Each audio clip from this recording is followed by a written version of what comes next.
E aí, continuando a nossa segunda etapa da revisão do nosso livro didático de geografia, lápis e livro na mão. Com relação à nona questão da página 211, né? Muitas pessoas consideram que a energia eólica é uma fonte de energia que pode substituir os geradores de eletricidades alimentados pela queima de carvão ou petróleo. Tem um texto aqui que se segue e pede para você assinalar, né, a opção correta. A questão B é a correta, porque a energia eólica é uma energia limpa, não polui o ambiente e é inesgotável. Lembra que a gente trabalhou essa questão sobre a potencialidade do Brasil com relação à energia eólica, a costa brasileira, que venta constantemente, assim como as serras brasileiras.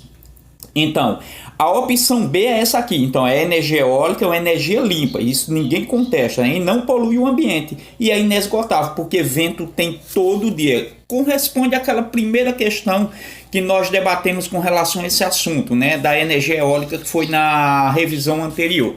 Observe que na 10ª questão tem: apresenta as vantagens e desvantagens da utilização da cana-de-açúcar como alternativa energética. Então, você vai apresentar aqui, isso é pessoal, né? Vantagens é que o nosso país é rico em recursos, ele é rico em recursos de agricultura. Para você ter uma noção, rios e terras férteis, isso é interessante. E com relação a essa característica do nosso país, então fica fácil produzir cana-de-açúcar. O único ponto negativo com relação a isso é a queima. Mas em São Paulo existem regras para não se queimar a cana e se extrair ela in natura, né? O bom era que fosse assim em quase todos os lugares. A 11ª questão, né, tem assim: por que as usinas movidas a urânio são chamadas de termonucleares? Primeiro, porque o núcleo do urânio ele é rompido. Isso não estava lá no seu livro, né? Através do processo denominado de fissão nuclear, né?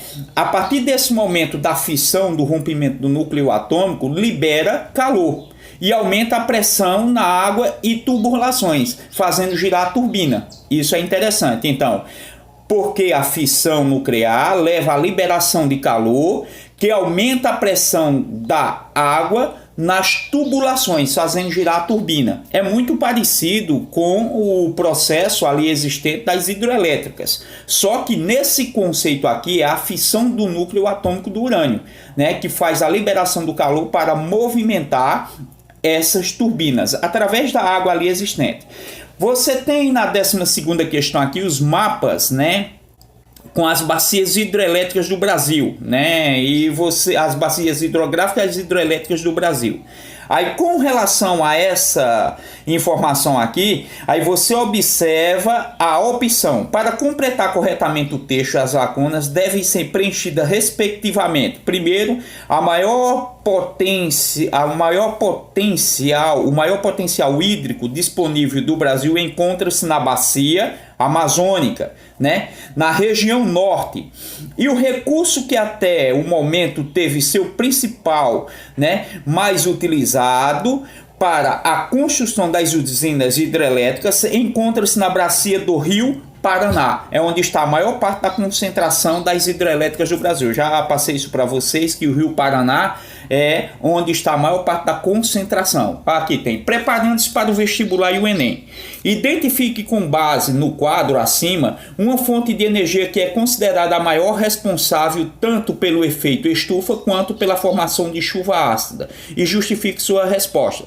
Olha, se você encontrou, né, a questão que é o carvão mineral, combustível fóssil, né? Essa sua questão está corretíssima. Então, entre as fontes de energia representadas, o carvão mineral, que é um combustível fóssil, é a principal responsável pelo efeito estufa. Olha, muitos países queimam o carvão mineral para aquecer suas casas. Chile, China, muitos países ali no norte do continente europeu, na Rússia, porque o inverno é rigoroso e as fontes de carvão são uma saída para esse tipo de necessidade. Então é o carvão mineral. A letra B, identifique a principal fonte de energia usada nas usinas hidrelétricas no Brasil. Explique uma vantagem quanto ao uso desses recursos. As usinas hidrelétricas são movidas à força de água. A energia é limpa, essa é uma vantagem, isso é interessante, né? É porque ela não polui esse tipo de energia e vem dos rios. A letra C, identifique com base no quadro acima as fontes de energia usadas nas usinas termoelétricas no Brasil. Explique uma desvantagem de ordem econômica que elas apresentam. A resposta à sugestão pode ser assim, né? De modo geral, as usinas termoelétricas brasileiras utilizam gás natural, carvão mineral, petróleo, derivados e tal. Olha, a desvantagem é que isso custa caro. Energia hidráulica através de água é barato, entendeu isso? Então, petróleo, carvão, gás é caro e água tem abundância no nosso país. Observe que na segunda questão, você assinalou aí corretamente, é a B. A terceira questão é a A, isso já na página 214, viu? A quarta questão está relacionada, né? Quais a justificativa para a escolha do local da construção da usina nuclear no Brasil? É muito próximo, né, dos maiores centros, que é São Paulo e Rio de Janeiro. As principais capitais do Brasil foram escolhidas ali, né? A quinta questão é a B. A sexta questão é a A. A sétima questão é a E. A oitava questão é a D.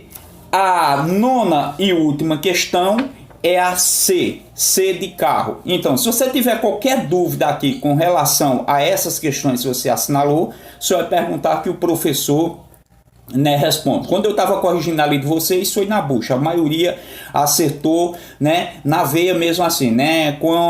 Quando você tiver uma dúvida relacionada, não esqueça, não assinale aleatoriamente.